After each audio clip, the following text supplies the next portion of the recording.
কোন দুটি সূরা ঘুমানোর আগে পাঠ করা মুস্তাহাব?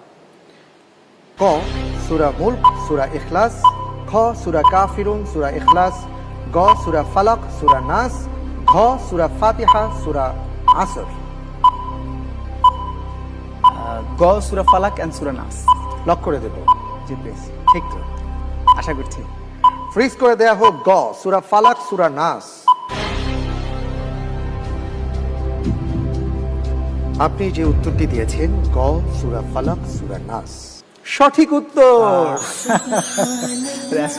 আলহামদুলিল্লাহ আলহামদুলিল্লাহ। জি, বিদায় হজের ভাষণে রাসূলুল্লাহ সাল্লাল্লাহু আলাইহি ওয়াসাল্লাম সর্বপ্রথম কার রক্তপণের দাবি বাতিল করেন?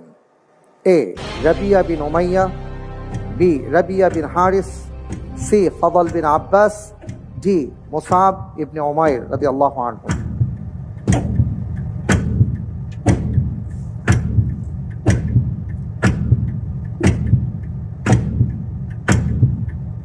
ইনশাআল্লাহ আল্লাহর উপর ভরসা রেখে এই প্রশ্নের উত্তরে আমি সি অপশনটি বেছে নিলাম।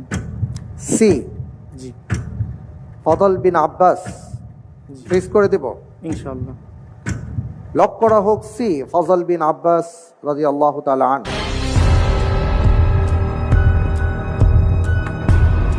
রাসূল সাল্লাল্লাহু আলাইহি ওয়াসাল্লাম বিদায় হজে কয়েকটি ভাষণ দিয়েছেন, তার মধ্যে এক জায়গায় তিনি সর্বপ্রথম একজনের রক্তপণের দাবি বাতিল করে দিয়েছিলেন। আপনি বলছেন তিনি হচ্ছেন ফজল বিন আব্বাস রাদিয়াল্লাহু তাআলা আনহু।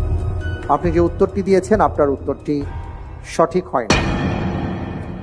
সঠিক উত্তর হচ্ছে বি রাবিয়া বিন হারিস রাদিয়াল্লাহু তাআলা আনহু। ইসলামের সুমহান রাসূল মুহাম্মদুর রাসূল সাল্লাল্লাহু আলাইহি ওয়াসাল্লামের প্রথম চাচাতো ভাই তিনি ছিলেন এবং সহচর ছিলেন, এবং তিনি ছিলেন হাশিম গোত্রের আল হারিস ইবনে আব্দুল মুত্তালিবের পুত্র। কোনো কিছু ভুলে গেলে কোরআন সুন্নাহ অনুযায়ী কি করতে বলা হয়েছে? এ দরুদ পাঠ করতে, বি আল্লাহকে স্মরণ করতে, সি ইস্তিগফার করতে, D A O B.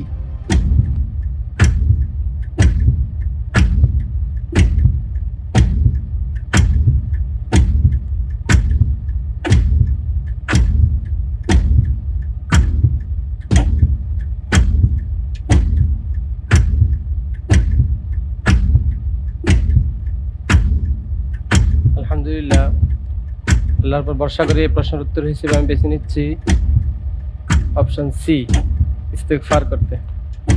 Option C lock করা হোক। তাতে সময় নেই, একেবারে শেষ পর্যায়ে